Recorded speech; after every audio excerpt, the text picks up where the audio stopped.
Bienvenue sur France 24, ravi de vous retrouver pour un nouveau journal. Son état de santé est pour l'instant inconnu. Salman Rushdie a été agressé ce vendredi alors qu'il s'apprêtait à donner une conférence dans l'ouest de l'État de New York.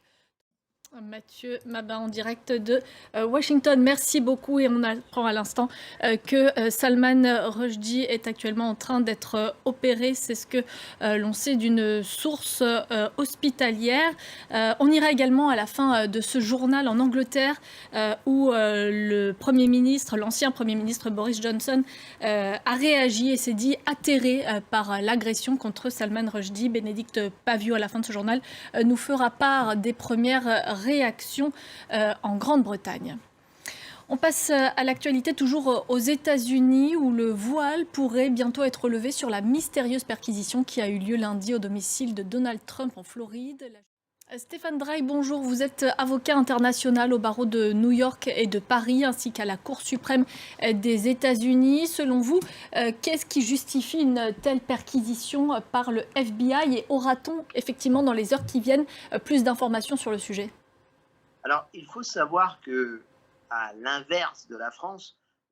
Merci beaucoup Stéphane Drey pour votre expertise.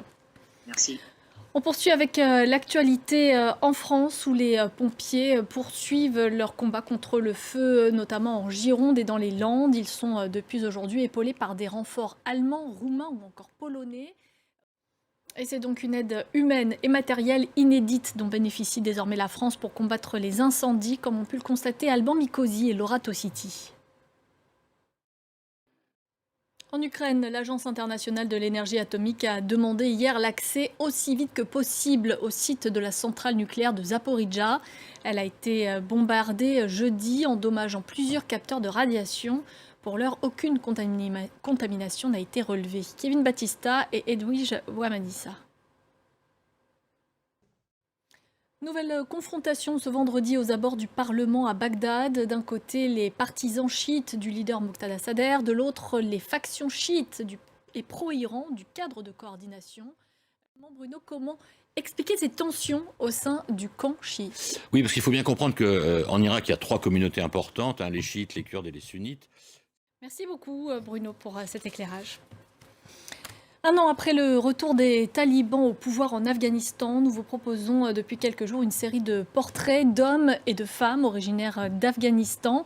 Voici aujourd'hui le portrait de ce journaliste senior qui a travaillé pendant 7 ans à Kaboul, Shafiq Karimi. Il a couvert de fond en comble l'actualité afghane, mais rien ne l'avait préparé à la prise express de Kaboul par les talibans. Comme un pressentiment, à peine quelques mois avant, en avril 2021, il a décidé pour des raisons de sécurité de quitter son pays et de s'expatrier en France en compagnie de sa femme. Comme lui journaliste, Shafi travaille actuellement en freelance pour Vice News UK et Info Migrants. De son côté, c'est sur les enjeux autour des droits des femmes que sa femme s'est spécialisée et s'investit tous les jours. Voici le reportage d'Anna Pereira et de Jade Lévin. Toujours pas de résultat définitif au Kenya. La commission électorale a jusqu'à mardi prochain, le 16 août, pour annoncer le nom du prochain président, Raila Odinga ou William Ruto.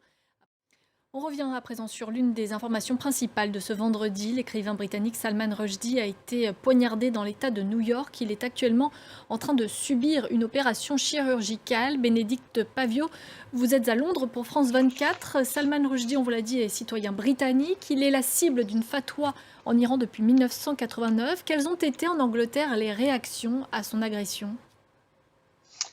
Ici au Royaume-Uni, il y a une véritable consternation, c'est le choc, c'est à la une de l'actualité, le fait que Salman Rushdie ait été attaqué, poignardé. Merci beaucoup Bénédicte Pavio en direct de Londres. C'est la fin de ce journal. Merci à vous de l'avoir suivi. Prochain rendez-vous dans 5 minutes environ.